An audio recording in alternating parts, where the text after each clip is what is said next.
प्यारे बच्चों, देखिए कक्षा 7 NCERT गणित प्रश्नावली 11.3 का प्रश्न नंबर 1 हल करेंगे।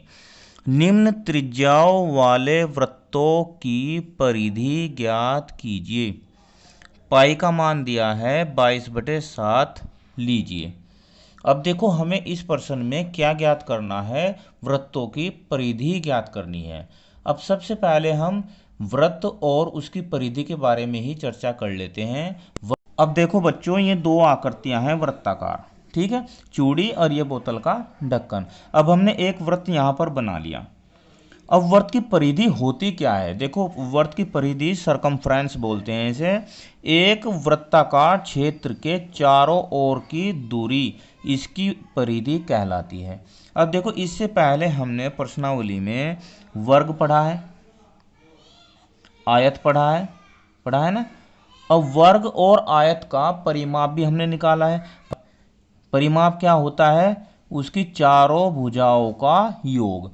अब देखो, इसमें चारों भुजाएं तो है नहीं, वृत्त में चार भुजाएं तो है नहीं, पर जो परिधि होती है वह इसकी, जैसे इसका परिमाप होता है ना, तो इसके चारों ओर की माफी होती है परिधि। जैसे इसका परिमाप होता है, इसकी बोलते हैं वृत्त की परिधि। अब जो ये इसकी चारों ओर की माप है, इसे बोलते हैं वृत्त की परिधि। क्या बोलते हैं, परिधि। अब परिधि से परिधि को टच करने वाली लाइन और जो वृत्त के केंद्र से होकर जाती है उसे बोलते हैं व्यास। और केंद्र से परिधि के बीच की दूरी को बोलते हैं हम त्रिज्या, रेडियस। अब इस प्रश्न में त्रिज्याएं दी गई हैं, उनके आधार पर हमें क्या ज्ञात करनी है, परिधि। अब परिधि ज्ञात करने का फॉर्मूला होता है परिधि बराबर 2πr। 2πr। अब 2 कांस्टेंट है, ये तो सभी में रहेगा इस फॉर्मूले में हमेशा। और पाई का मान 22/7 इस प्रश्न में दिया है। अब पाई का मान 22/7 भी होता है, 3.14 ये भी पाई का मान होता है। आर क्या है, आर वृत्त की त्रिज्या है। आर वृत्त की त्रिज्या है। और तो त्रिज्याओं के आधार पर हमें इन वृत्तों की परिधि ज्ञात करनी है। आइए एक एक करके प्रश्नों को हल करते हैं।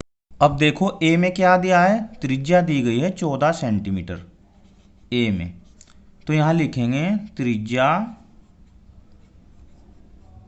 बराबर कितना है, 14 सेंटीमीटर, यानी कि क्या है ये, आर। और परिधि बराबर क्या होता है, परिधि बराबर अभी हमने आपको बताया, परिधि बराबर होता है 2πr। अब r का मान इसमें रख देते हैं फॉर्मूले में। 2 पाई कितना दिया है उन्होंने, 22/7। कितना दिया है, 22/7। और r है 14, कितना, 14 सेंटीमीटर। अब देखो, r जब 14 सेंटीमीटर है तो 7 से जब इसे, चलो यहाँ सेंटीमीटर भी लिख देते हैं, 7 ही कम 7 और 7 दूनी 14, तो 2 गुणा 22 और गुणा 2 सेंटीमीटर कितना आ जाएगा, 2 दूनी 4 और 22 की गुणा करेंगे, 22 चौक 88 सेंटीमीटर।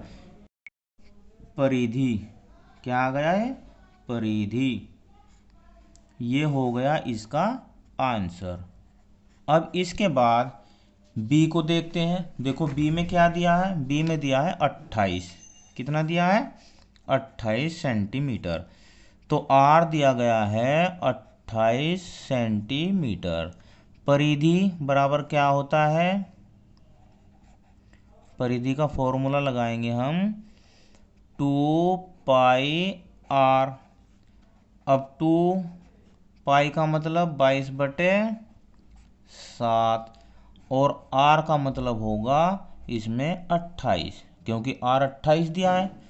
चलो, अब 7 से जब इसे काटेंगे तो 7 चौक 28। अब 2 गुणा 22 और गुणा 4 सेंटीमीटर ही आएगा ये भी।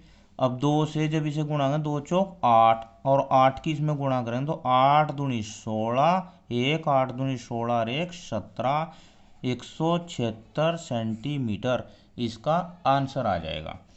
इसके बाद सी को हल कर लेते हैं। सी में क्या दिया है, देखो सी में दिया गया है आर बराबर कितना दिया है, 21 सेंटीमीटर। कितना, 21 सेंटीमीटर। अब परिधि का फॉर्मूला लगाएंगे। परिधि बराबर क्या होता है, परिधि बराबर होता है 2πr। अब 2π का मान 22/7 और r का मान दिया गया है 21 सेंटीमीटर। अब जब 21 दिया है तो ये भी ऐसे ही कट जाएगा, 7 ही कम 7 और 7 या 21। यहाँ आ जाएगा 2 × 22 × 3। चलो 2 या 6, 6 से जब इसे गुणा करेंगे 6 दूनी 12, 6 दूनी 12 और 1 13, 132 सेंटीमीटर इसका आंसर हो जाएगा। इस प्रकार हमने इस प्रश्न में तीनों ए बी सी जो त्रिज्या दी गई थी उसके आधार पर वृत्तों की परिधि ज्ञात कर ली है। वीडियो कैसी लगी मुझे कमेंट में ज़रूर बताना।